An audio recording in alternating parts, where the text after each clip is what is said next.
Since the dawn of time, man has been curious. And for almost as long, the Vibes Broadcast Network has sought the truth. Investigate, discuss, explore. Okay, maybe in other episodes, but this one is just listen to the vibes. The views and opinions of our guests may not necessarily reflect those of the host or the Vibes Broadcast Network. Listener discretion is advised. Welcome, everyone, to another episode of Listen to the Vibes. And I have here Mr. Peter Paul Parker, and he is joining me all the way from the UK. That's what I love about the internet now, is when you can connect with people across the sea, and you get to make great acquaintances and friends. But we're going to get to know Peter and a little bit about what he does. And now I'm going to give him the floor. Otherwise, I'll monopolize the whole conversation. So, how are you, sir? Yeah, I'm very good. It's the afternoon over here, and I'm really good. I'm really looking at my life and the life of people around me, and seeing how can we get this better. And is working on that, and that positive vibration is so important to me, and that's where I'm going with my life. I mean, my story is I had a really traumatic childhood. I was born into a family of 6 boys, 5 brothers. My parents died when I was very young. I'll keep this bit short. And I was traumatized. I went to boarding school. There was lots of problems there with the priest trying to condition me and trying to make me feel like this is how you should be living your life. And I rejected all of that, even though I was traumatized. And I came out into the world, and I tried a sales job, and I got a mortgage, tried to do the traditional route of life. And I thought, this isn't living. This isn't living. This is like, I felt like I was trapped, and all the trauma was coming up inside of me. And so I just literally posted the keys to my flat through the estate agent, or you call them a real estate agent's letterbox, walked out of the mortgage, walked out of my job. And so here I am, I'm a musician, and I thought, okay, I'm going to do this. And I did it. And yeah, I had great times when I was living a wonderful life on the river in a big mansion, taking the boat up and down to the local pub, which is a drinking establishment. And it was great. And there was times also when I was homeless and I had nowhere to live, but they were very short and sort of in between sort of gigs, as it were. So I really enjoyed that. That was a fantastic way of living, because I was living my passion, which is what a lot of people seem to refuse to do in this world today, which I find crazy. And then with my wife, we were at a Mind, Body, Spirit show, and I started to speak to somebody at the front of a stall, and I realized my music career was kind of fading. What was I going to do next? And I was really interested in what they were having to offer, which was like a Ki Gong type sort of mind-body connection class.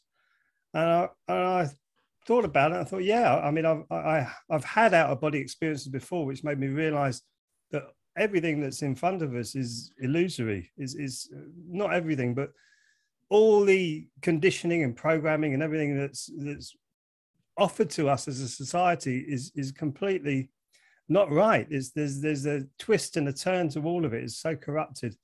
And this helped me get back into what I really am as a human being, which is I'm just a being. And then breaking past all of that preconceptions, all the condition that I had at school, all the trauma I had from my parents dying and not really having anybody when I was thrust out into work. All my brothers had left the area, and we ended up rowing in the end over stupid things like politics and things like that. And when my father died, which was when I was 19, I found that my 2 eldest brothers had taken houses from the estate and also set themselves up with careers. And I didn't realize that at the time, because I was so in a daze. But I realize now that it seems like this world is all geared around money. And money was invented really back in the age of Sumer, like 4,000 years ago. And it's a control system that is created by people who want to control our system. So it's like a slave system. And there's many ways that you can go into that. But I realized that, and I realized actually it's more about me going out into my community, not as a musician, but as a Ki Gong instructor, and like a meditation coach, and I also do sound healing. And when I go out into my local community and do these types of processes for other people, the response is phenomenal. They really embrace it well, and they look at me as a really decent human being. And then I've got to slowly bring and breach these subjects up to people. And I am doing it, but it's so hard because you start to say, well, look at this. Did you realize that each central bank is its own corporation? Mm-hmm. And did you realize that each country is its own corporation? And this is being run as a corporate country. And our common law in UK, it should be the same in America. It should be based on common law. That is disappearing rapidly. And that was one of my battles with one of my brothers about the European Union and why we shouldn't be in the European Union as a sovereign country. But now I realize that it doesn't matter whether we're in or out of the European Union, because it's still a disaster, because you still got the central bank, the Bank of England, sitting in there in the City of London, which is its own sovereign independent state. It's got nothing to do with the UK. And you realize what is true about our society. And that's what I've loved about this whole journey of coming out of the rock scene into the mind, body, spirit scene, is it realize that I am the most important human being to me on this planet. And I want other people to realize that they are important human beings as well, because we're being washed over by a system that is making us feel disempowered, useless. And especially when you get to a certain age, you feel like you're thrown on the scrap heap. And I was disgusted when I first started going into elderly community centers teaching Ki Gong and meditation, because the people were not empowered. They felt like quivering in the corner when I first walked in. And when after a few months of doing this training with them, I started to see them open up and build in their power and their confidence. You know, some of these people were like in their 90s. And I went, there's something to this about actually getting human beings to become their true selves, their true passion, their true energy. And this has made me realize I wanted to set this up as a company, which I've done. I've got online meditation that I do, and also Ki Gong that I teach online. But it's better, obviously, in the flesh, but the online, because like you said earlier, it's lovely to connect with people all over the world. But it's getting people to realize what they are and the power that they have. And all of this stuff in the mind, all of it is all conditioning, because the mind has a natural way of wanting to move. Because if you look at the nature of our reality, everything moves. Everything is in frequency, flux. It's all moving. So our mind wants to do that. And what's happened with the conditioning of our society, and you can take it all the way back to the Rockefellers, who were involved with like the education system as we see it now, and the Rothschilds in this country. They've all had their fingers on it because they've been in control of the issuance of currency. So they're being able to fund these things that bring our conditioning into this position where we sit now as human beings. And there's no argument, as far as I'm concerned, when you say that the countries aren't sovereign anymore, they're corporations. The banks aren't sovereign, they are institutions, and they're private. The Federal Reserve's got nothing to do with being the federal government. The Bank of England has got nothing to do with the British government. The Vatican Bank has got nothing to do with Rome or Italy. It's all independent, privately owned corporations that are issuing the currency and keeping human beings from being what they really can be, which is a wonderful experience this can be on this planet. But how many people sit in a room when you walk into a room and say, is anybody having a wonderful experience on this planet at the moment? How many of them say yes? Nobody. Even the ones who've got all the money, they're getting stressed, anxious, they're getting upset. And to me, it's just, what are we doing? Why are we allowing this to happen? And we're sitting there and we've been given arguments like, should you take the vaccine? Shouldn't you take the vaccine? Should you be a Republican? Should you be a Democrat? Should you be this, that, color, race, creed, religion, whatever it is all set there for us to argue against each other. And I think our system and society is so corrupted now that we're all arguing amongst each other when we could actually be creating an amazing world. And I'm now starting to see, with how I feel inside of myself with meditation and mindfulness, we could actually do it without money. We could do it without money. And to say that is shocking to people. And it was, when I first heard that, it's really shocking to hear that. But when you think about on a deeper level. There was a great story I heard where there was this guy walks into a hotel and he wants to hire a room. He's very fussy about his room. So he says, here's $100 as a deposit. I'm going to go and check my room. So he goes and checks the room.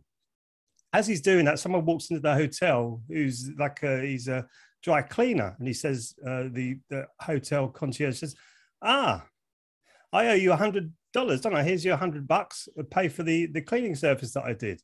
So the cleaning service man goes around to the local plumber and he walks in there and he goes, oh my goodness, yeah, I forgot I owe you $100. Here's that $100 I owe you. Then the plumber goes to the prostitute who was in the room, who had been working with, and goodness me, I owe you $100. Here's your $100. So the prostitute goes back to the hotel and gives the concierge, oh, sorry, yeah, I forgot about giving you your $100 for your room. And then the salesman walks down and says, the room's not for me. I think I'll take my deposit back. So he gives them the $100 back for the hire of the room, for the deposit on the room. So what's just happened there? We've just been putting this piece of paper around for all our activities that we've been actually doing. And it's this little bit of paper that someone says, I'll give you £50. We say £50, or I'll give you 50 pounds of what we say in the UK, £50 of what? It used to be based on sterling, and now it's a fiat currency and it's based on nothing. So it's not even getting that information under your belt, because you should be able to see that anyway. £50 of what? What is it exactly? It should be energy, but it's not energy, because the energy is being vamped out of us. It's like a vampire. It's like a suction thing. It's our energy is what creates our society. And because we base it on money, and when someone has control of that money, then they have control of our society. And that is why the world is what is like it is. And for more people to actually wake up and see that, and that we can change this peacefully with peace in our hearts, that is when I think that's where I want to go in my life. But it just takes time to get this information out to people. And it's what I've developed over the years that I've been working on myself with my Ki Gong and my meditation and working with other people, is patience.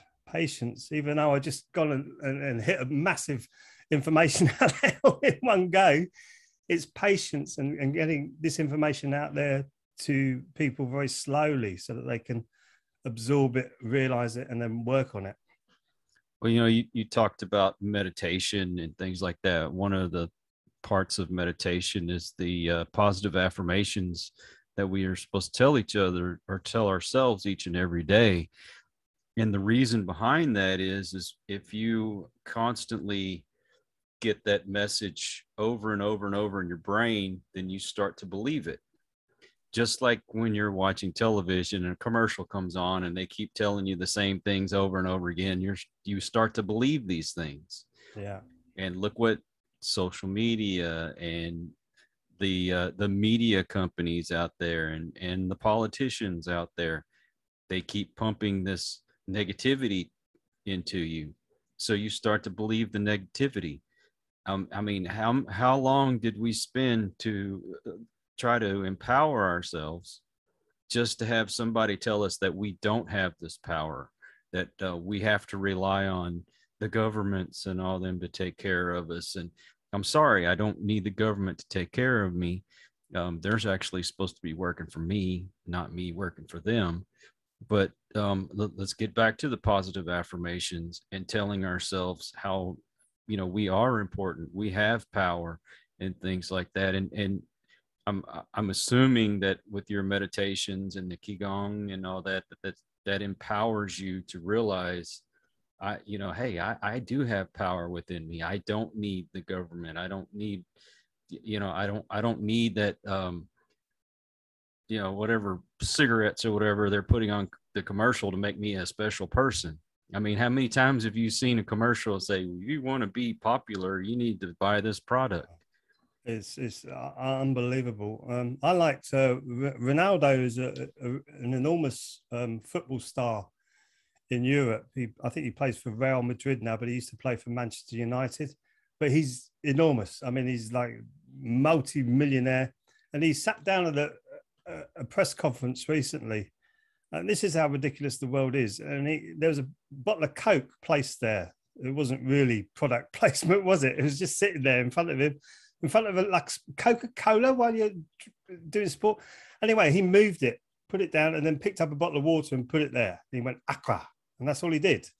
And apparently Coke's shares after that incident dropped by hundreds of millions of dollars, hundreds of millions, because he'd done that. Yeah, they're already doing that to themselves too, by the way. Yeah. So this is how fragile and ridiculous are the meme that we're born into. And it's a meme. A meme means basically that something that you can't change. You feel that it's something that you can't change, but this could be changed overnight. It's just when people start to get the power back inside of them to say to the politician. I did it with, I had many questions about 9/11, and I walked straight in. They were bringing in this terrorism bill, and I was looking at the bill going, geez, how much power do these people want? When I thought we had intelligence services, intelligence is probably the wrong word, but intelligence services actually finding out when these terrorists were coming into the country and that, but that was obviously out the window because they were bringing in these draconian terrorist acts. And I didn't go in with any conspiracy theories about 9/11 because I think some of the theories are very interesting. But I just asked the facts. How did the metal or the iron in the towers just suddenly turn into dust? I mean, that's incredible. And it doesn't happen with heat. How did the towers drop at like just gravity speed? And how did Building 7 collapse with fire when no other building in our history has collapsed through fire?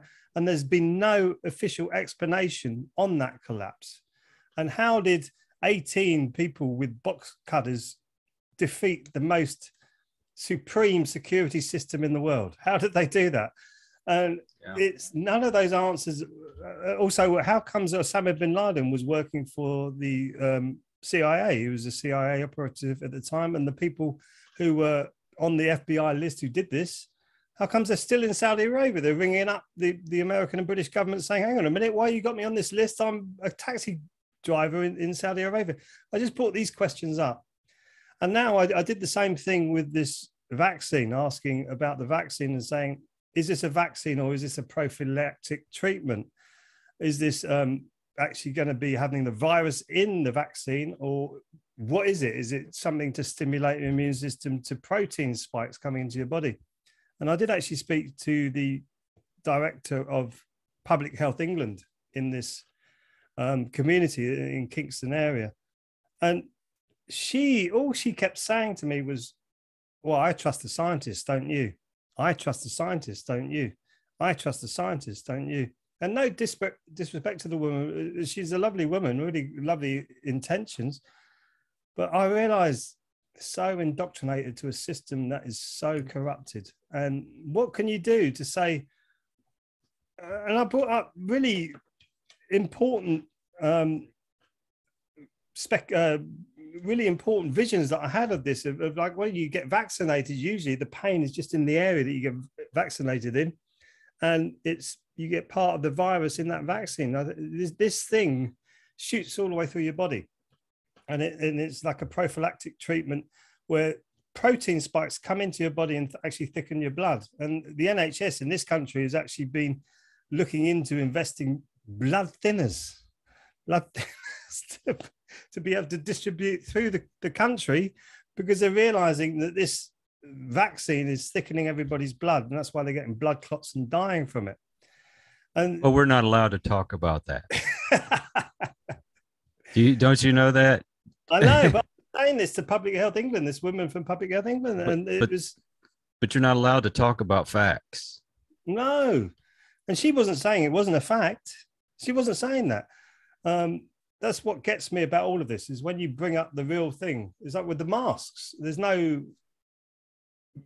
proper peer-reviewed science that's saying these masks or these gagging you are effective, because they're not. It's a bit like, to me, it's a bit like taking a bucket, cutting the bottom of the bucket out and leaving a tiny little rim on the bottom of the bucket, throwing a tennis ball up, trying to catch it with the bucket.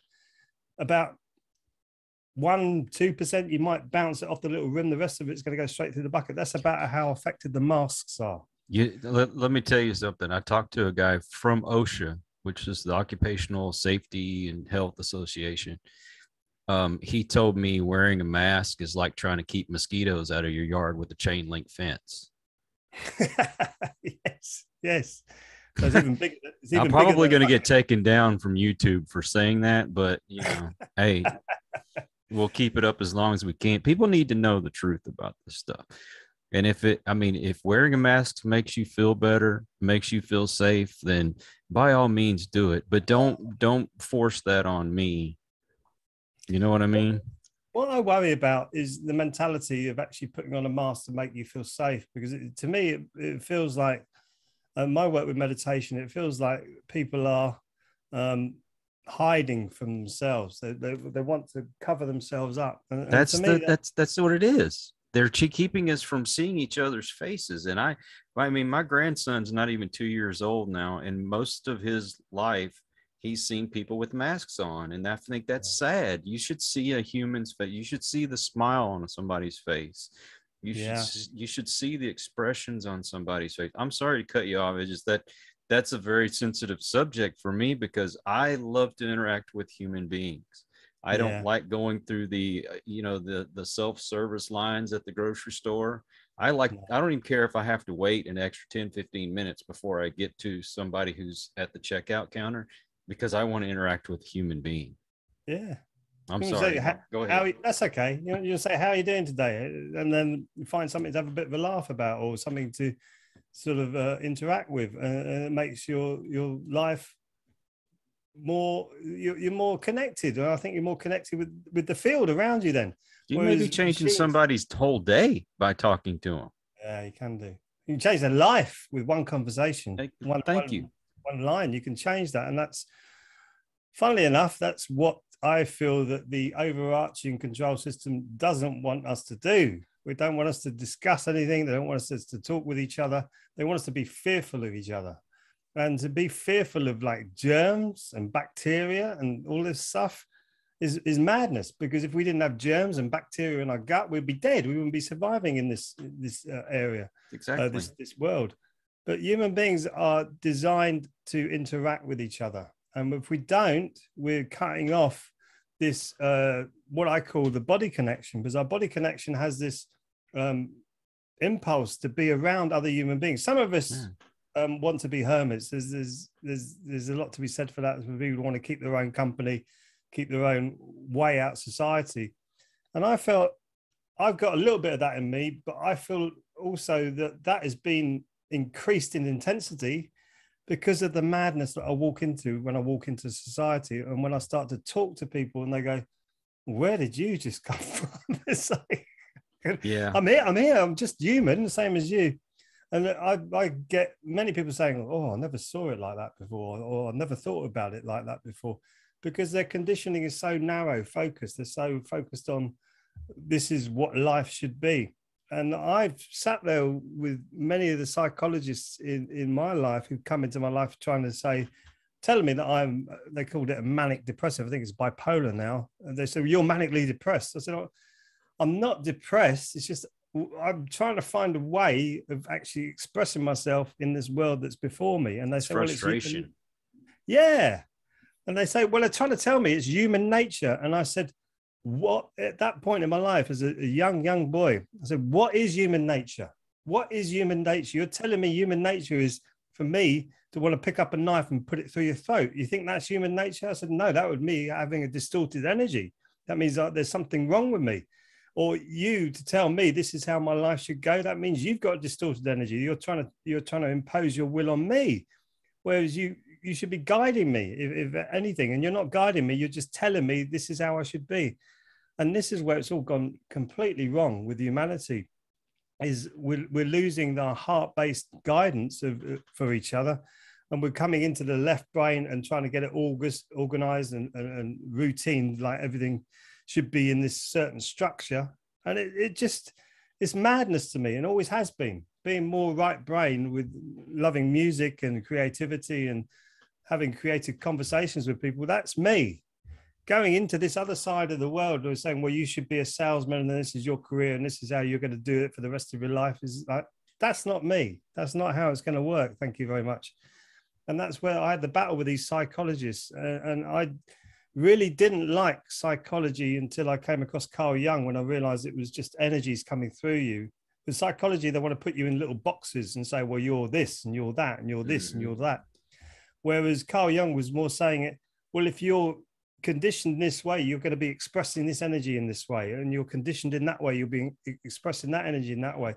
So it's, to me, it's all about energy. And that all came to a clear viewpoint in my mind when I started practicing Ki Gong and working on what they call the chakra systems, or the danjons, they call them in Korean.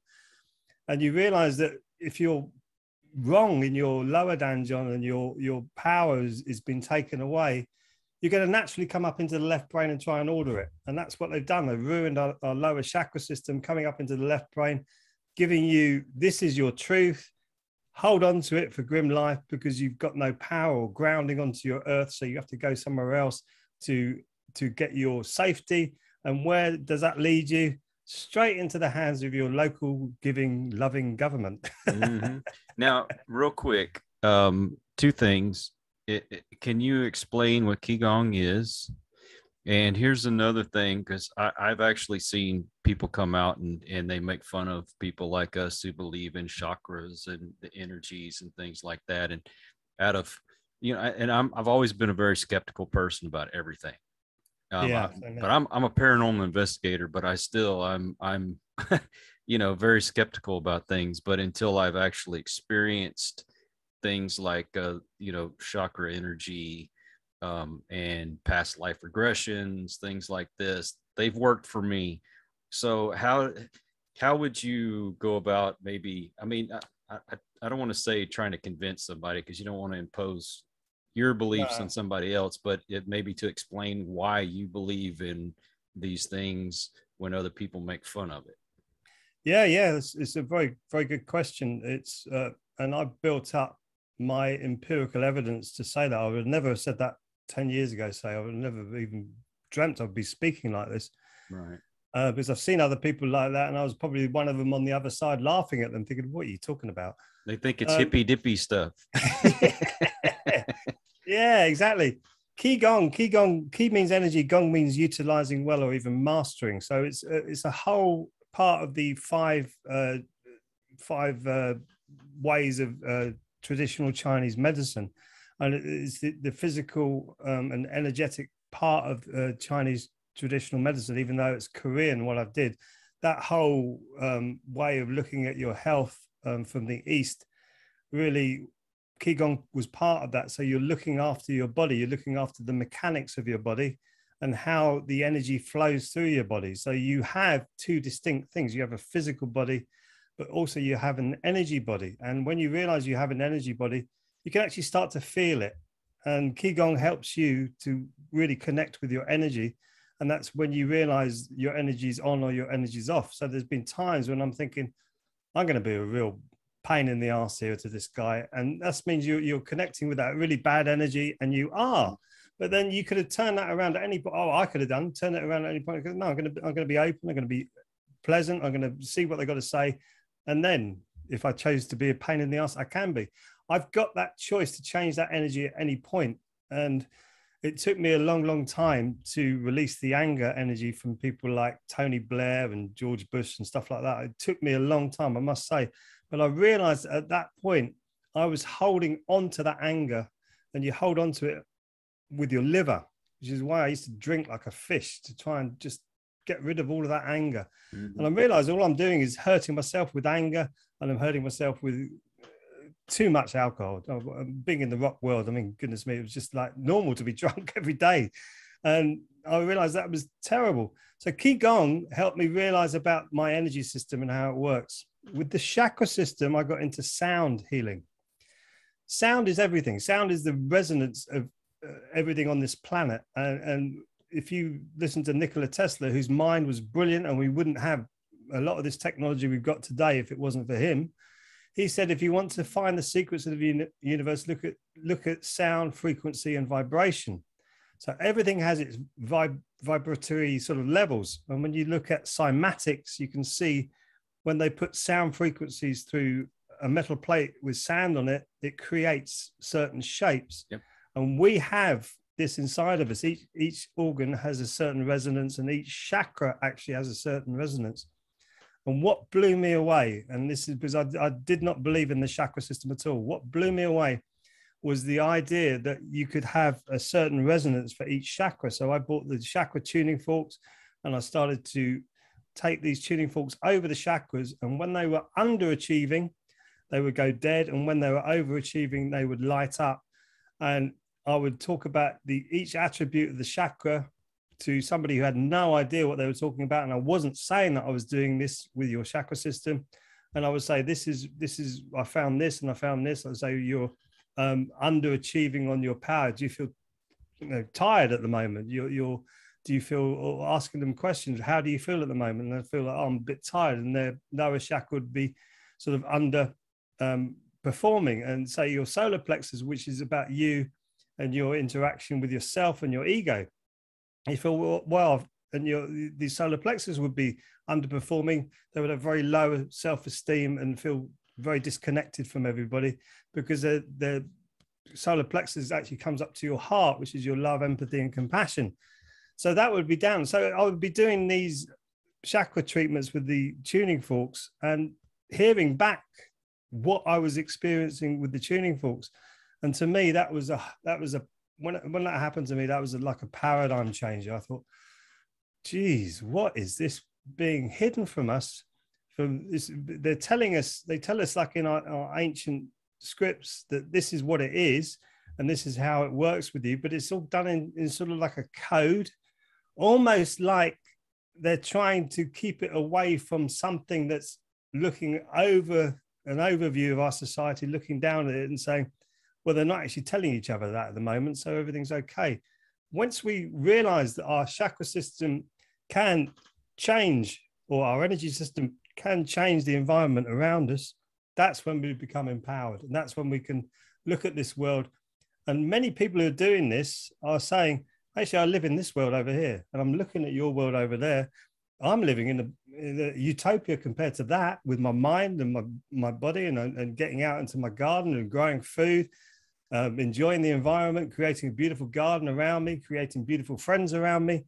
And you're in this believing that, what's his name?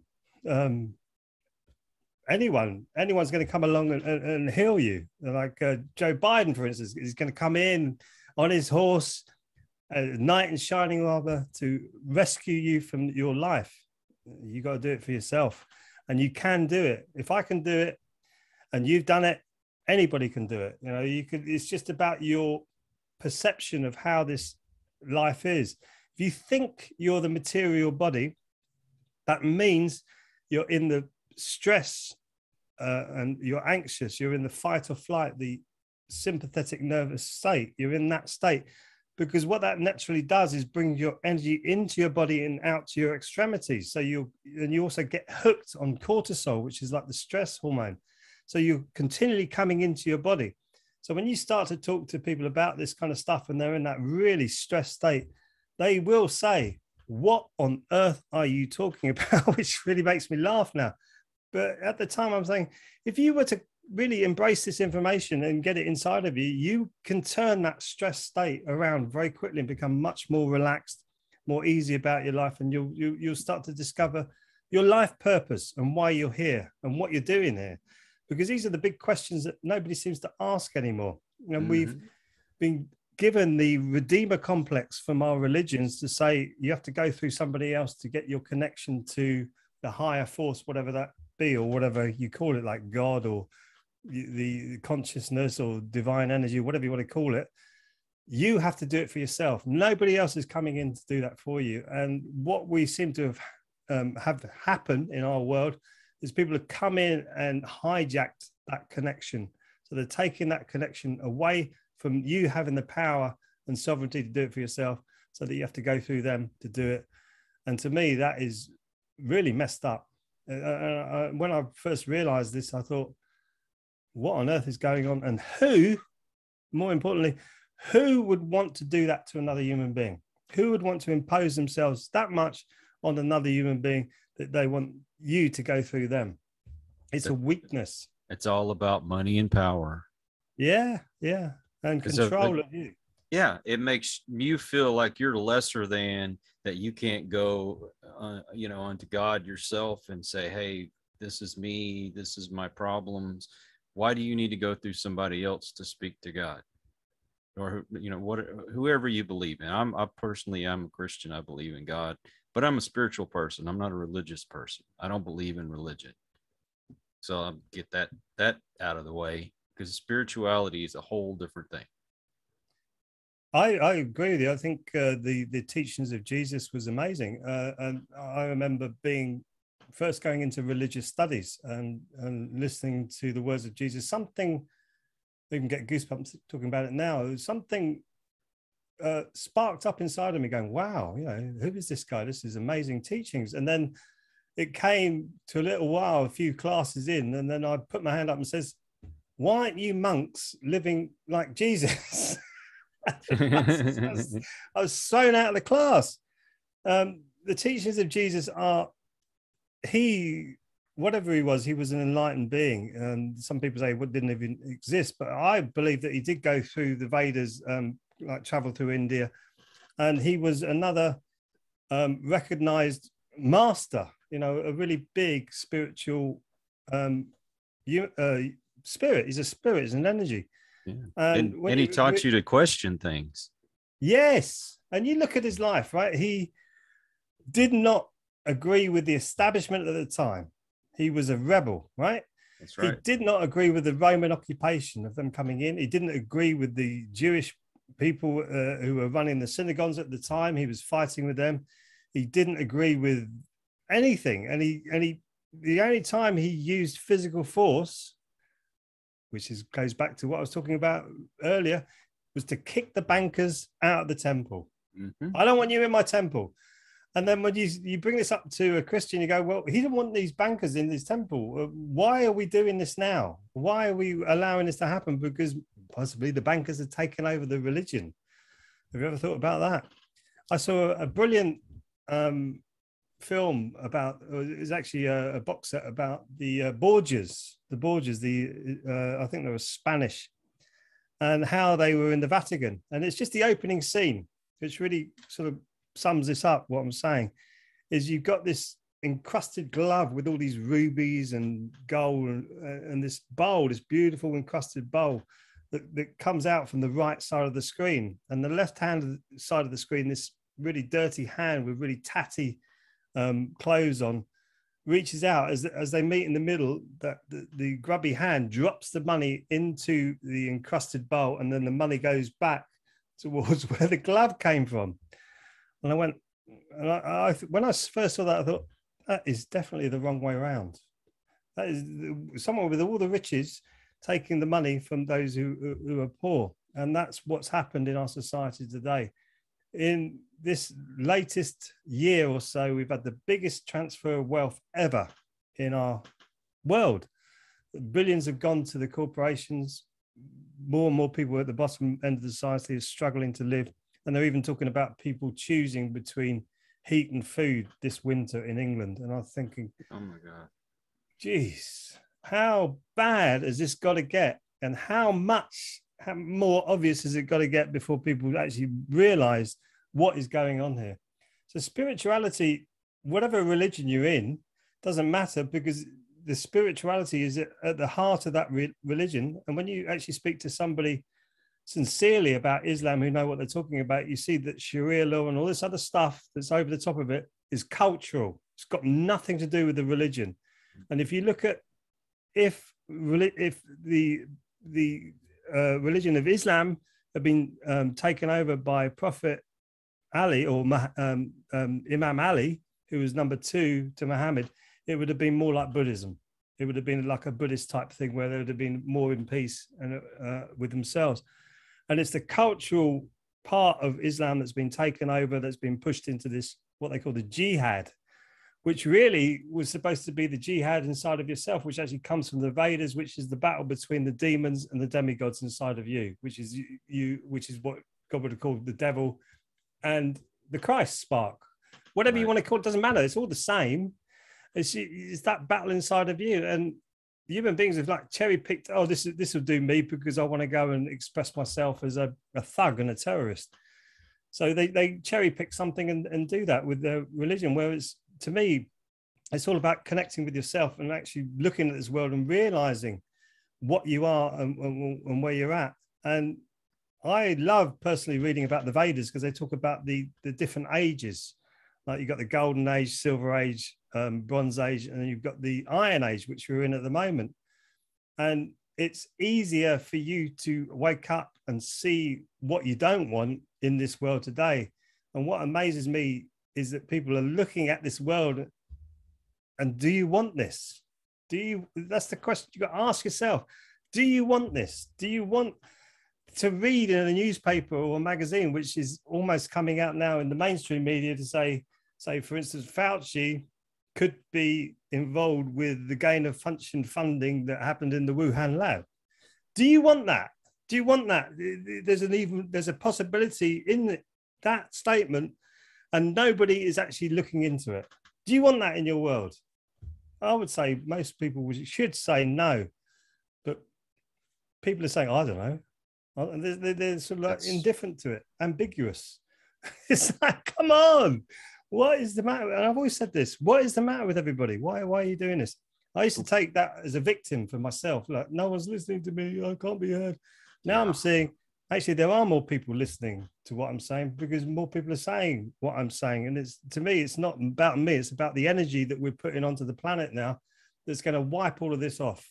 And is some people say I've spoken to say it's about 3% of us now who are really waking up to this. And as soon as it gets up to about 10%, it will go. So I implore anybody listening to this podcast, connect with yourself, connect with what you are, who you are, where you're coming from, and open your mind to all these different possibilities.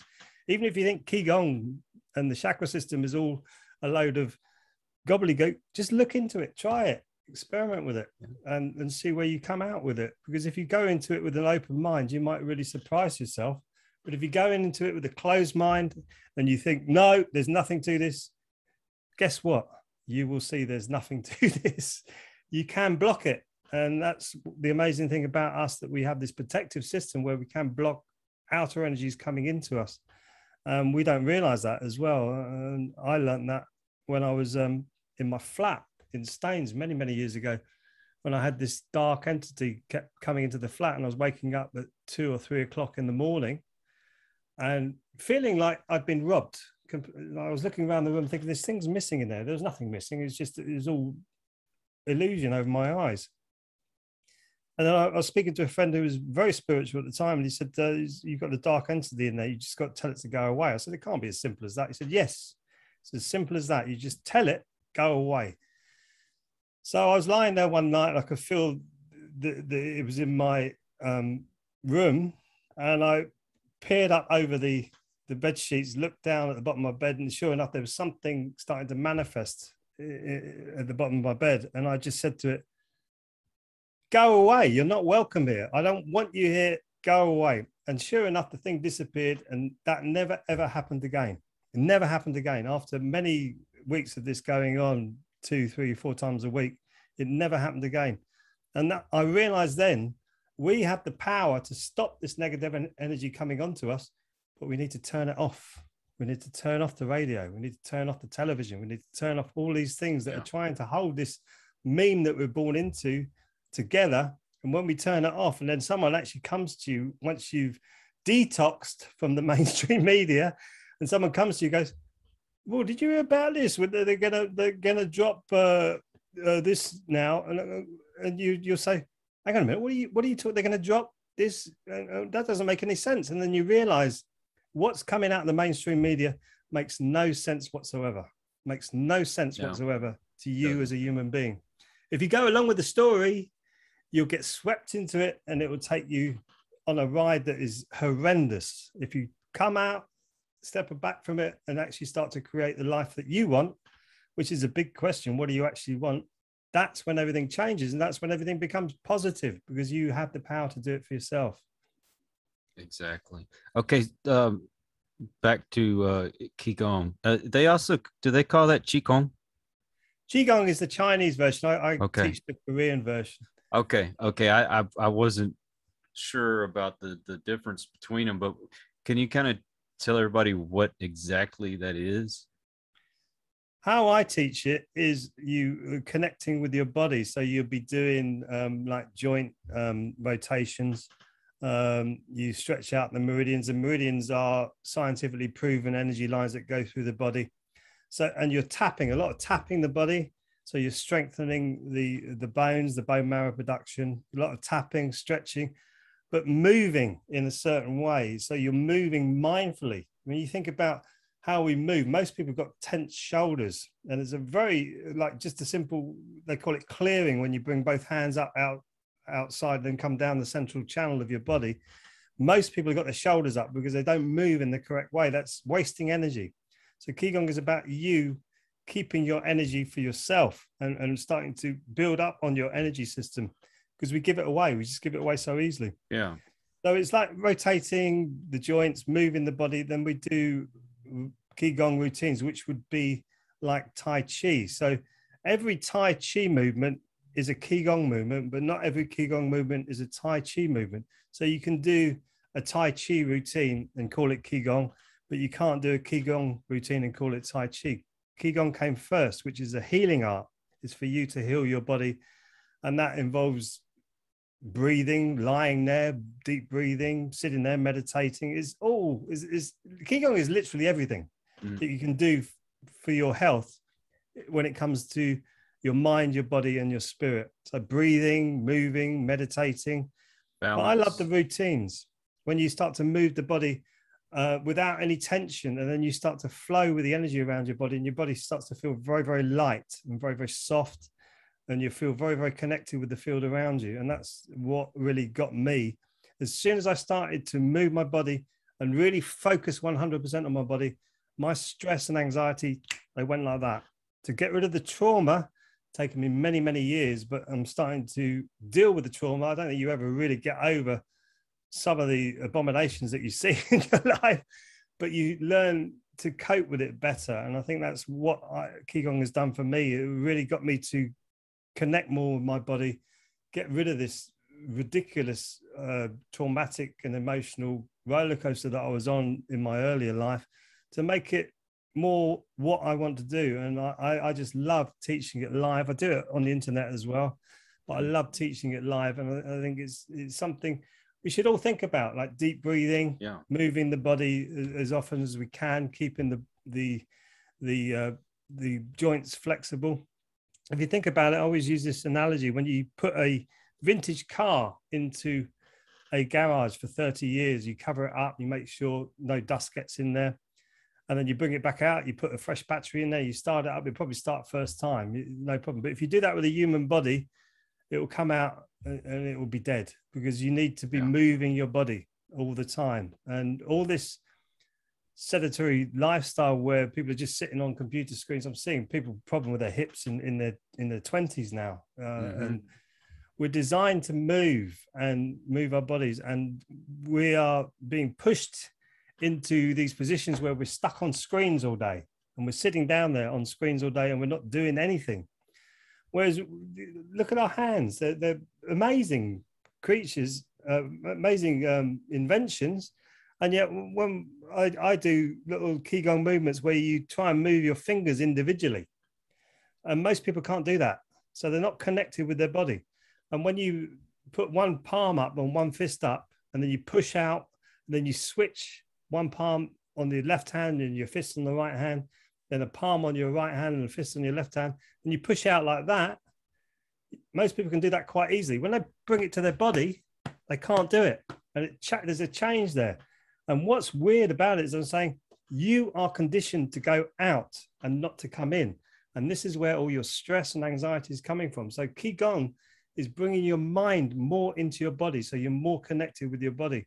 And that's what's really powerful about it. And that's why I'm really passionate about it, because the elderly people I've actually worked with, the changes in them, it's kind of reversed the arthritis in their hands. They're starting to move more. They're more flexible.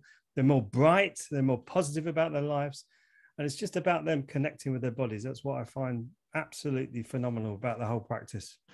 I think if more people would concentrate on getting balance in, there's your mental health, there's your body health, there's your spiritual health. I mean, there's so many different aspects of your body. Once you get a balance going, you'll see things change.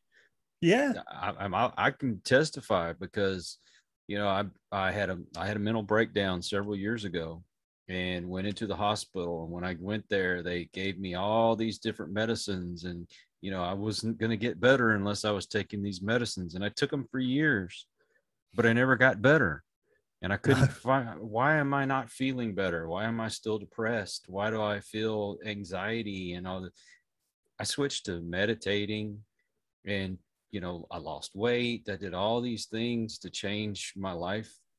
And when I started getting more balance, I slowly got off the medications. Now, I have to stress, because of, rules and everything, I am not a doctor. I can't tell you this is going to work for you.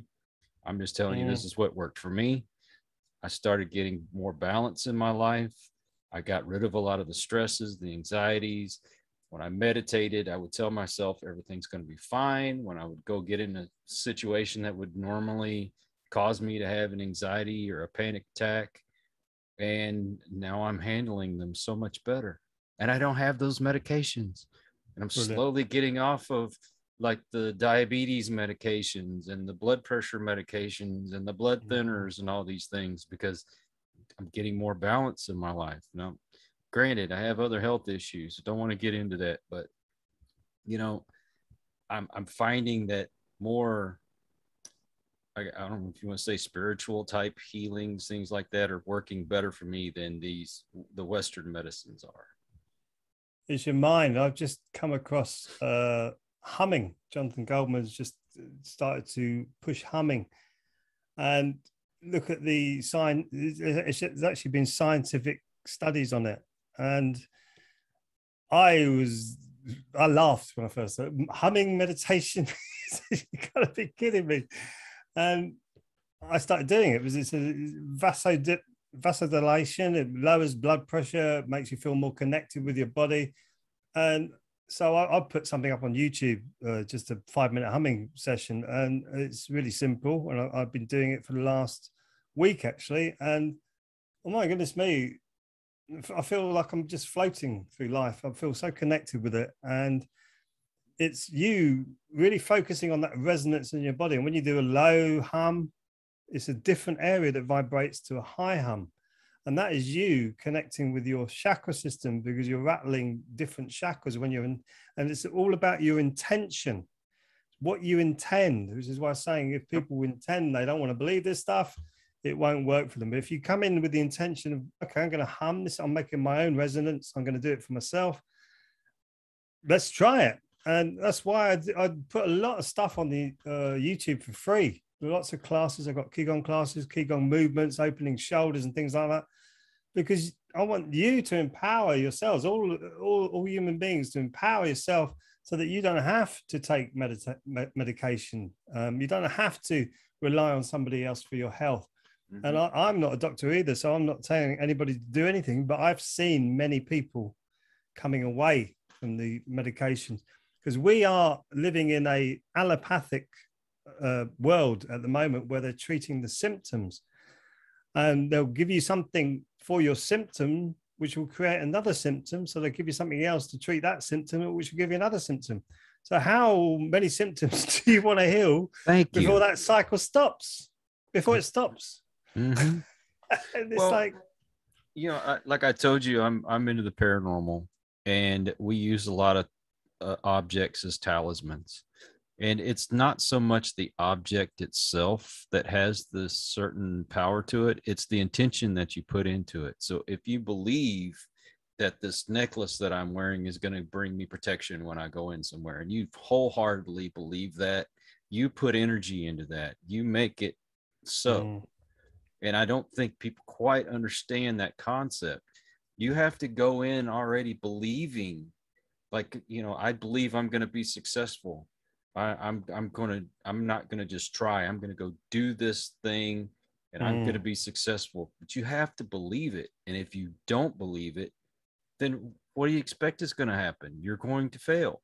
Yeah. So, it's just like changing my circle of friends. I have friends now that they think positively. They have goals in mind. They have positivity. They have advice. They're going out there doing the things that they say they're going to do. They're becoming successful. And then I have friends that I love them to death. I would still do anything for them, but they're still living that same life of, woe is me. I'm going to get drunk on the weekend and stay drunk all weekend, or I'm going to do drugs. I'm going to be negative. And I've separated myself from them. As much as I love them from afar. And it's changed my whole attitude. It's changed my life. People just don't realize what positivity can do for them, how it can change you, not only mentally, but physically. The way you treat other people, the way you look at other people. Really important to get that. Is when you talk about spirituality earlier, when you realize that we're actually all connected. So I'm like talking to you as my brother, and I realize you've got a different experience to me, and therefore I will always treat you with respect until I start being disrespected, and that takes a lot. As far as I'm concerned, you can have a different opinion as far as I'm concerned, and that's okay. Everything's fine, but we're getting lost in this position of, where did this come from? I am right. Thank you. You're right about what exactly? And I love the paranormal, and I've had out of body experiences where I've just released all of this conditioning, all the upset, the trauma, and everything. It wasn't there. And I could see still, and I didn't know why I could see for many years until I saw a documentary on consciousness. And then I realized I could see. It wasn't like the vision of your eyes, but there was this lady who did this documentary called Superhuman. And they were showing that your consciousness sees before your eyes. So they'd black out the eyes of children and get them to see colors. And once they saw the colors, they get them to see words. And once they see the words, they got them to read. And their eyes were blacked out. They were seeing with their consciousness. It was phenomenal. And this woman who had macular degeneration, she couldn't read menus. She used to take a magnifying glass along to restaurants so that she could read menus. She was taught this process of how to get your consciousness to see before your eyes. She doesn't need the magnifying glass anymore. And they went into that, not with the intention of, oh, this isn't going to work. With an open mind, they went into that. The children do that anyway. Children would naturally do that anyway. And these children were playing football with blindfolds on perfectly, well, better than the English team plays sometimes. They were playing football. They were running around the hoops and running around the garden with blindfolds on. And you can imagine some parents go, you can't allow my child to do that with blindfolds on, but they were allowing these children to do it because they could see with their consciousness without using their eyes. And that made me realize there's far more to this than meets the eye, our reality. And there's far more to the astral zone, which is another enormous subject. I haven't got time to go into that, I don't think, at the moment, but we could do it another time. It's like the astral zone is something I feel that we should really start to look at, and then past that astral zone, which is where we're heading. I think we've got to really think about that. We are just a tiny drop in an enormous ocean, but we're connected to all the other tiny drops. It's like a hologram existence that we have. And once we start to realize that, I think human beings will realize there's a lot more to this reality than meets the eye, because we only see 0.001% or whatever it is of light in front of us. And we don't hear the higher and the lower frequencies. So we're like little moles going through like a tunnel. You know, we're oblivious to a lot of the stuff that's going on. And the ones who are more sensitive to it, and the ones who can see it more, And I've experienced some weird stuff in my life. You can't write them off as nutcases or kooks or lunatics or anything like that, because they're experiencing that and they're tuned in more than you are. Our brains are just receivers and transmitters of information. That's all they are. Same with our heart, same with we call it the lower Dan John. These are all areas with neurons in it. So it's just receiving and transmitting information. So if someone's got a more sensitive receiver of information than you, surely that's an accepted fact, because someone will see more into this reality than you can. And it's like saying, well, there's no difference in the quality of aerials. Like one radio could pick up more channels than another radio because it's got a more in-depth front to it. So you can tune into different frequencies. It's a bit like saying a human being can't do that because I don't believe them, because I can't do it. And you want to say, well, politely and with all due respect, who are you to judge somebody else's experience? But some of that has been, I think, used as a stepping stone for somebody to capitalize on that and make money, which is what always happens with this stuff. And it's down to you to make it work for you if you are more connected, because more and more people are becoming more connected. They're seeing that this whole illusory world is actually being swept away from us. If you look at the Vedas, we're moving from an iron age to a golden age. And within 70 years' time, your grandchildren are going to see a completely different world to what it is now. And it's going to be brilliant. It's going to be, everyone goes, oh, you talk about utopia and stuff like that.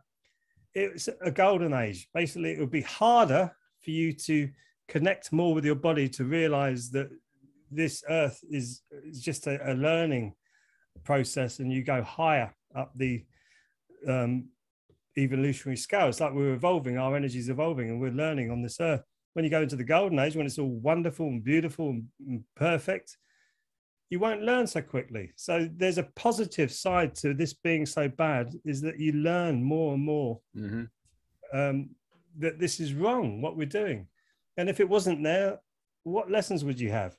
We'd have the lessons that people just sit there wagging their fingers at you, telling you that you're wrong. That's not a lesson. That's just that's someone trying to impose their viewpoint on you. And I find that just not acceptable anymore.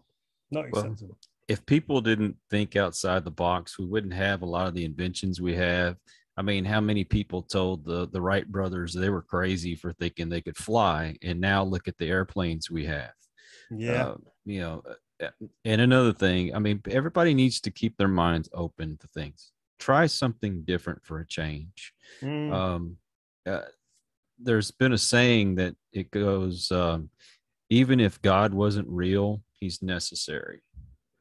The reason for that is you need that being, number one, for someone to speak to in your time of need. When you can't speak to anybody else, you have God, the universe, whatever you want to call him. Yeah. And it also it puts a restraint on some of the things that you might want to do outside of what's considered good or bad. Yeah. So I mean, just keep those things in mind. Even if you don't believe in God, you don't believe in a higher power, you might be surprised if you would just open up to new things. I did. It changed my life for the better. There was a point where I didn't believe. There was a point where I was a big time believer, and then I didn't believe, and then got away from religion and got into spirituality and learned, you know what? This is the way I should have been all along. Yeah. It's a big route that we take, isn't it? But God is, if you don't believe in God because of the state of the world, God or the energetic force that created us, which is God, is as good a name as any to use, gave us free will. Exactly. And the reason we were given free will is so that we can learn, discern, and see what is right and wrong. So when we do something and it deep down inside of you, it feels wrong, you know it's wrong. When you do something and it feels good, you know it's right. But until you can get, which is what I love about Ki Gong, until you can get connection with what I call your true self, your true essence, the Christ spark inside of you, then you don't have that discernment. Like you say, if you think, I'd really love to do this to that person, they've really got to me now. You don't, because you know it's wrong deep down inside of you. Even though your impulse or your reaction is to do that, you would respond accordingly, hopefully in a good manner.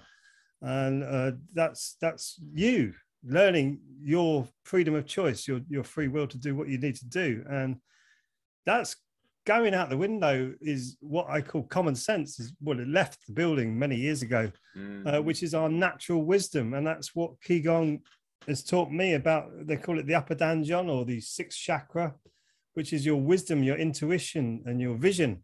And where's the wisdom gone? We had the elders in our tribes, in the indigenous people across the world, who the chiefs would go to the elders for any issues that cropped up that would be difficult for them to deal with. So they went to their elders for wisdom, to get the wisdom that they'd lived that life and been through all these different difficulties, and they can pass that knowledge down and then down to the rest of the tribe.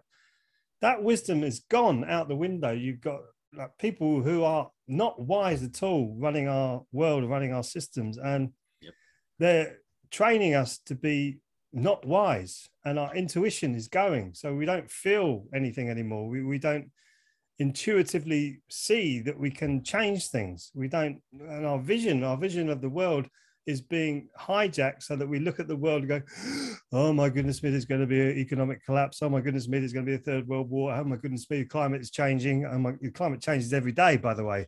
Oh my goodness me, there's a food shortage now. This is a new one. Oh my goodness me, there's a virus killing everybody when it's killed 4 million people. God bless them. But we've got a bigger problem with something like 36 million people dying of a chronic disease every year.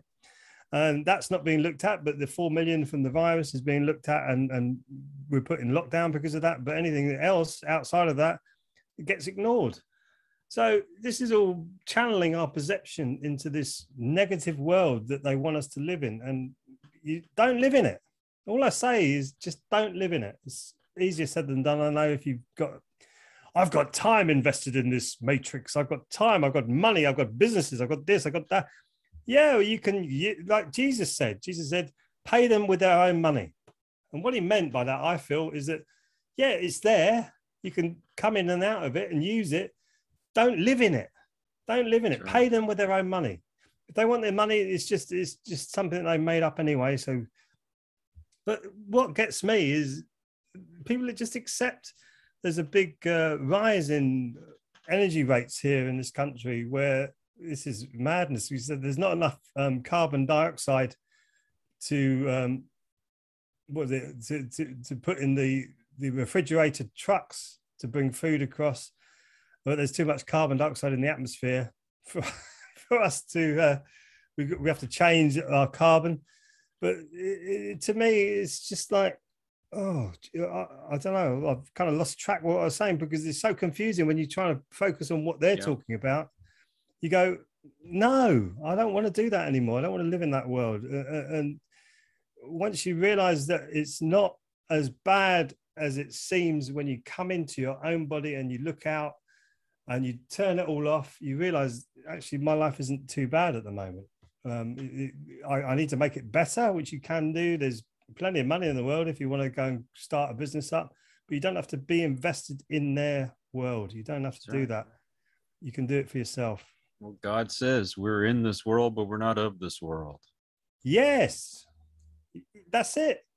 That's it. And that's what you're talking about, spirituality earlier, which I love the Gnostics' take on it, which was the Essenes, which is what Jesus was. Jesus was an Essene. He was Jesus the Nazarene. Nazareth didn't exist at the time of Jesus. And so he was an Essene, and the Essenes were part, and they call them a cult. They were just part of human beings who were showing up the religious institutions of the time by living a good, decent life and looking after their communities, looking after each other. And like, it's an African saying where the tribe brings up the children. The whole tribe brings up the children. So the children are coming up into this wonderful environment, and they were showing up the institutions, and that I think Jesus was one of those, and that came back with the Cathars in France, where they were slaughtered by one of the popes because they again were living this wonderful life as a community that were open to everybody, and they were being friendly with everybody, and they're helping everybody, and they were healing people with energy and wonderful food, organic food. And again, they were slaughtered off the face of the planet of the earth. And now I feel that we have this energy coming back from the Essenes, the Cathars, and Gnostics, who know that we have a Christ spark inside of us. And they know, and I know that I've got a Christ spark inside of us. I want to share it with people. I can talk about this negative information all day, but I don't see it as negative anymore. I just see it, this is how it is. This is what we've got to do to fix it. What do you want to do? Do you want to sit there and wallow in this, or do you want to get over here and start to heal this? And that's what this information is doing for us, is empowering us to realize we have to do something about this, and nobody else is going to come along and do it. Because you look at the weak people, and I really felt sorry for all people, my cousins in America, when Joe Biden walked in as the president, and you saw him speaking, and he couldn't even get a coherent sentence out. I nearly did it then. Because you were thinking about him, you were channeling him. Channeling Joe Biden.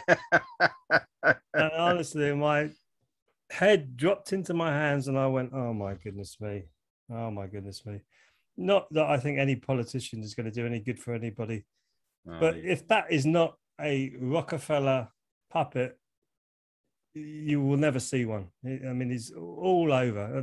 They wanted, the Rockefellers wanted Clinton in, Hillary Clinton. Now they've got him in, and he's not running that country. But he's not running your country. He's not running people anything. Are going to wake up. Eventually, people are going to wake up. You know, they do everything they can to drive the happiness, you realize if we came together, all together as one, we could overthrow these governments and stop all this stupidity. Instead, we let them keep us divided. You know, you've got such a division, us against them mentality going on, when we should be working together.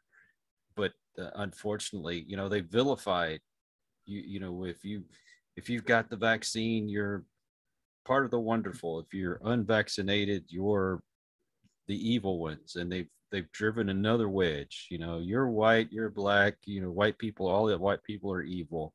You know, all white people are racist. And I'm sorry if you believe that. You're the one with the problem, not me. I don't hate anybody for the color of their skin. I don't really hate anybody, but I can say I don't get along with you if you don't treat me right. You're going to be a jackass to me. Well, what do you expect? I mean, I'll still help you in your time of need, but don't expect me to want to come eat supper at your house. No, I don't care who you are. I don't care what you do behind closed doors in your bedroom. I mean, as long as you're not a pedophile or something, I don't care what you do. You know, as long as you're not out raping women, I don't care what you do.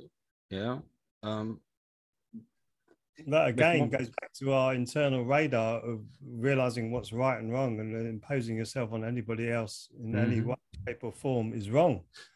And especially your sexual supposed needs or preferences is wrong. And what goes wrong is the energy, that our sexual energy is they call it Kundalini in yoga, and its sexual energy is very creative. Do you think about when you're a young man and you want to get into a girl's underwear, as it were, your creativity suddenly explodes. And then that's creative energy. You can use that for your life. And we are trained with all this sexual stuff, all the pornography, everything is the sexualizing children, which actually disgusts me. And they want you to use your sexual energy on exploding in orgasms and things like that. When you actually start to use that sexual energy, which is actually not really sexual energy, it's just energy coming up your spine into your pineal gland, you start to ignite your intuition, your vision, and your wisdom in your pineal gland, your sixth chakra. And that's what I think is also part of this whole controlling system, is for us to waste our energy on things that don't really serve us. So if you're spent on sexual activities, you're not going to do anything. You're just going to sit there and want to do it all over again. The same with alcohol. You drink like a fish at the weekends, you're just going to want to do it again the following weekend. I've been in that trap. Or you take drugs. I've seen friends who take drugs who do the same thing. They're just spending their energy on getting over the drugs that they've taken, or the drink that they've taken, or the sex that they've had. And you're talking about chemical, there's 3 stresses on the body. You're talking about that earlier, like chemical, physical, and emotional. So your physical stress, if you're losing as a man all your semen, there's lots of zinc being held in there, and there's lots of energy held in that semen that you can use in your own body. And I'm not saying be celibate or anything like that, but I'm saying we're promoted to go out and have sex all the time. This is what's in our society. There's what women in your face all the time. And now men are in your face all the time. And what's happened with our sexual energy is also it's been distorted with the use of bisphenol A. It was actually in the money. It was actually now it's in the hand sanitizers. And that's breaking down male energy. It's like a female energy. And it's like a neurotoxin as well. And you've got estrogen in the paint, which is confusing sort of people's energies. And men are wanting to be women, and women want to be men. And you go, what is messing this up? It's like someone's stirring a big pot. Mm-hmm. And yes, when you're really deep in your meditation, you don't think about gender, you don't think about anything like that. But when you're physical material body, you do. And it's being completely ruined by this toxic environment. So what is an energy, which is a physical stressor, now is really more of a chemical stressor on our bodies, and we're not dealing with it very well because it's in the water supply, all these female hormones, and it hyper feminizes men, where you've got this feminist movement of women wanting to be like men, and you're going, why do you want to be like a man? What is wrong with being a woman? Women are very powerful and they're very matriarchal, and a matriarchal society will look completely different to this paternal society we got today. It look very, very different. And if you were to use your energy to bring in that maternal society, we would have a lot more balanced society, which is what you're talking about. At the moment, the balance is let these people do any whim that they want to do. And I was horrified to realize that they were giving hormones to hormone enhancing drugs to change children's sexuality in this country. I don't get it. I mean, they can't, they barely can wipe their butts, and you're already giving them, sex change and all. I mean, it just infuriates me. I can't even speak right. No. Number one, the human brain really isn't even developed until your mid-20s, and decisions like that. I mean, if you're 26, I even say 30. If you're 30 years old and you still feel like that's what you want to do, then by all means, you do you. I can't, change your mind. That's fine. I'm just saying, why don't you take some time to think about it? Because there's this thing called gender dysphoria. And some people are going, they go through that. And I can't tell you how many people have gone and gotten these sex change operations at an early age, and then later on in life say, what the hell did I just do? Think about this is not just, changing your appearance. This is changing the chemical makeup of your body. This is, either getting rid of or adding genitalia to your body, things like that. That's stuff that you need to take seriously. Don't take it as, oh, well, society's telling me that at 12 years old, I can go have my sex change. Oh, I mean, do you trust these kids to go out drinking and smoking and, all that kind of stuff? Of course not. So why would you think that it's okay for them to make that decision to change their sex? I think that's something What really aggravates me is now doctors are being told, if a child comes to you and says that, then you don't even question it. You just start them on these drugs and things like that. A psychiatrist will lose their license if they sit here and say, let's look at why do you feel this way? Okay. Goodness me, yeah. How long did I feel like I wanted to kill myself? Okay. Would it have been okay just to somebody say, well, here's you a gun or here's you some drugs, go overdose? No, they sit down and they find out, what is the underlying problem? Why do you feel this way? Let's change your way of thinking. Let's get you thinking correctly. And like I say, if you still feel like at 30 years old that you're a man and you want to be a woman, then you go for it, dude. That good on you. But at a young age, no, I'm sorry. That's wrong.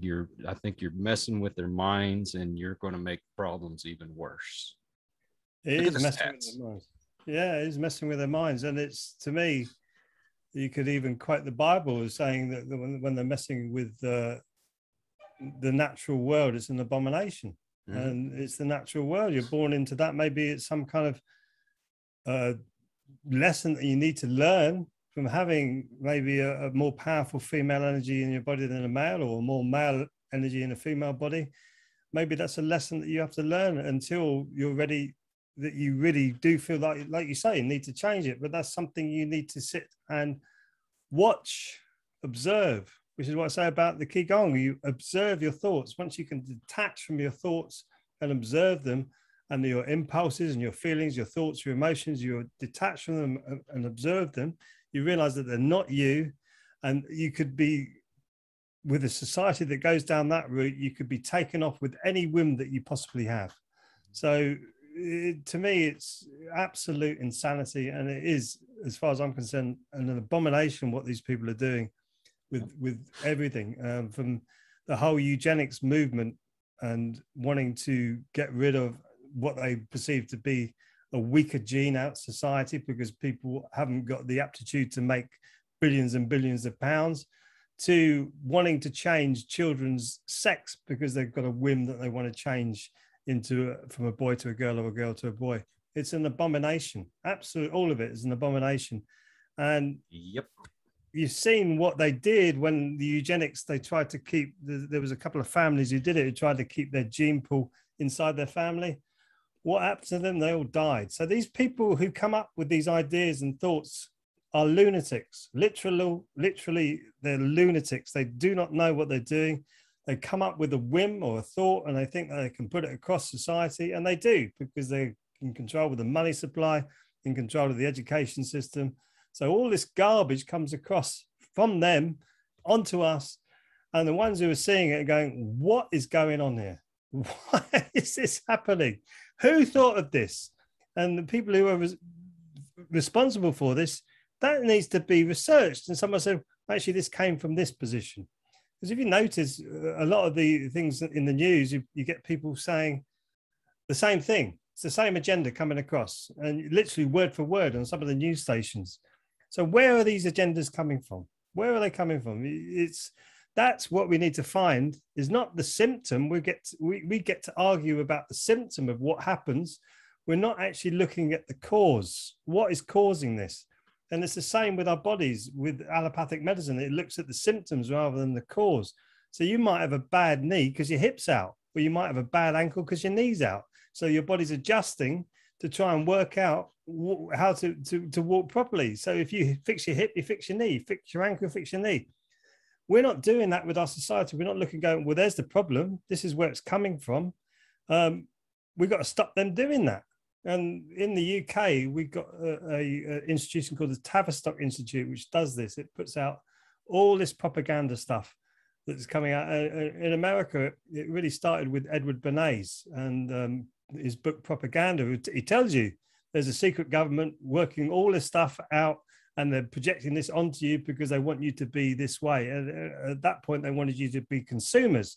So they were putting enough money into the world so that they could build up their fortunes. We were getting all that money so that we can consume, turn us into a bunch of consumers, literally buying everything that you could. And that's how this world was creating. Now they're changing it and they're shifting the paradigm, they're shifting how it works, and they're turning it back onto us. And we got to see how they're doing it, why they're doing it, and this is the cause. We got to stop arguing about the symptoms, got to start looking at the causes and start to heal the causes. And we can do it even peacefully with our minds. We can even do it with our minds, our actions, stop buying their rubbish. Yep. We can do all of this, but it's down to more people doing it. You can't just wait for the knight in shining armor to come along and go, I'm your savior, here you are. You could just all line up behind me, because then you got another problem because you got somebody else controlling you. It's not about that. It's not about that. And every religion will teach you that. It's about your connection with a higher source and you working it all out for yourself. That's what you got to do. Well, I know you got things you need to do, but I would like to say one more thing before we go, and just kind of stop and think about things in a different way. I'm trying to get the words out correctly, and I always have a hard time doing that. But think about things. Think, why am I being used for an agenda? There's a saying that goes, it's better to die on your feet than to live on your knees. Yeah. And it's the truth. Give me liberty or give me death. We used to live by that, and it's slowly being taken away. I see people that they come to our country, and they've gotten away from a government that was tyrannical, and they came here because they want freedom. And then they see people slowly giving up their freedoms. And I saw a video of somebody the other day. I don't know if he's born American or not, but anyway, he had asked this room full of people in a restaurant. He was being asked to leave because he had a religious exemption from the vaccine, but the manager was telling him he had to leave. So he says, is this the kind of America you want to live in, where you have these restrictions, you have people controlling your every move? And there were people that were actually saying yes. Oh no, that scares me to death. Yeah. Why would you want people to take your freedoms away from you? I would much rather die on my feet than live on my knees. No, that's very true. So I'm sure a lot of these things are going to get me canceled or get me blocked from YouTube, but I don't care. Things needed to be said. I am a positive person. I try to bring as much positivity and love into the world as I possibly can. I believe in the individual. I believe that we should commune, that we should not trust the government to control our lives and the way we think. No, I feel it. Yeah, I feel it. I mean, how many years were the musicians and actors and everybody saying, fight the power that be? And now they're saying, I bow to Pfizer, I bow to Moderna. Yeah. There's an actual concert of people doing that. Goodness me. It scares me. Where is the freedoms that we all used to hold so dear? Yeah. That's Van Morrison and Eric Clapton speaking out now against this. Eric Clapton said he didn't realize how bad it was until he looked into it, and he's losing his contact with his family because his family think he's lost the plot. But he's writing songs with Van Morrison, who was saying, if you don't stop this soon, you're not going to be able to stop it, and we have the power still to stop it, and we got to do it. And America broke away from the tyranny of the crown, and it wasn't the crown as in the monarch, it's the crown as in the crown estate, i.e. the corporate way that the UK was going. And now America's fallen straight back into that, and you've still got the rugged individualism of like the sovereignty. I want to keep my sovereignty, and I want the sovereignty of this country, and that's slowly diminishing. I was surprised when I saw that in America when I went over there. I've been over there a few times, and I was surprised to see that that's being lost by the average American. And you think, no, this is not what this country was built on. And it's going back to where you run away from. You're going back to it. It's gone full circle. And it's time to say no more.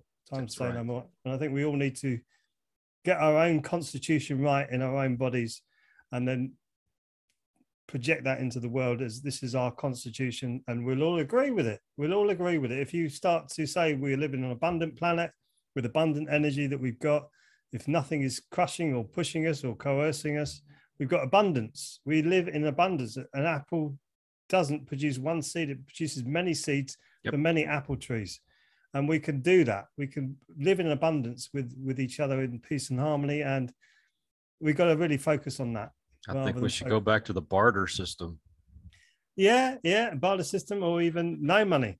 When you think about exchange goods and services, that's what we should be trading. Yeah, or even to start the whole thing off is to set the People's Bank up, where you create your own currency for anybody who's got an idea to put into society, i.e. I want to set up a healing center, I want to set up a music center, I want to set up an education center, I want to do this. The money's there. And it's not at the moment. I've found that from setting up a charity in the UK, you've got great ideas and you can do all this healing, but to get the funding, but for somebody else doing something that's completely off the wall, they get loads of money. And it's just weird how it all works. And it's definitely not a coincidence. It's definitely a conspiracy. Yeah.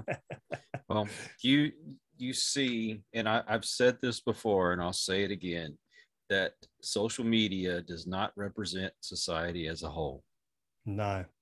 And those few people that are in the small majority, but they're on a big majority when it comes to things like Twitter. They get on there and they scream and they shout and they make everybody think that their way of thinking is the way everybody thinks. It's a bunch of baloney. Yeah. Get out and get to know your neighbor. That'd probably be a good start. Get off the computer and actually go meet somebody in person. You'd be surprised. I hear of all these things going on in the big cities where there's all this violence and, everything going on. But in the small town that I live in, I can go to Walmart or the other grocery stores or wherever, and I don't care what color the person is. I don't even care what religion they are. You say hi and they have a big smile on their face and they say hi to you, and you might even stop and have a great conversation. I'm like, I don't see all this turmoil that all these other places are seeing. Why? Because we actually care about our neighbors. We actually know our neighbors, You get to know people in these small towns, and you don't have the separation like they do in the city, where everybody's in their little metal box that they live in, And I'm sorry, I'm on a rant here, but I'm very passionate about it. Yeah, good. No, it sounds, and that's good. As far as I'm concerned, it's the right direction for us to connect with each other. Yeah. So. Well, I hope you come back on again. I will do. Yeah, I will do. I like it. We actually, this is our third time to talk and our first time to actually record, because we get into a great conversation and we're like, oh my God, it's been an hour. Do you have time to record? No, actually I have to go do something else. Whenever you want to speak to me again and do another shot at other stuff, is such a big area talking about that. It felt like a rush to so many little points that could be expanded on, that we could explore more. And it is about exploring. So, it's been lovely speaking with you, Carl. Really, really Thank amazing. You. Thank you. Good to meet open-minded people who even would speak to vegans.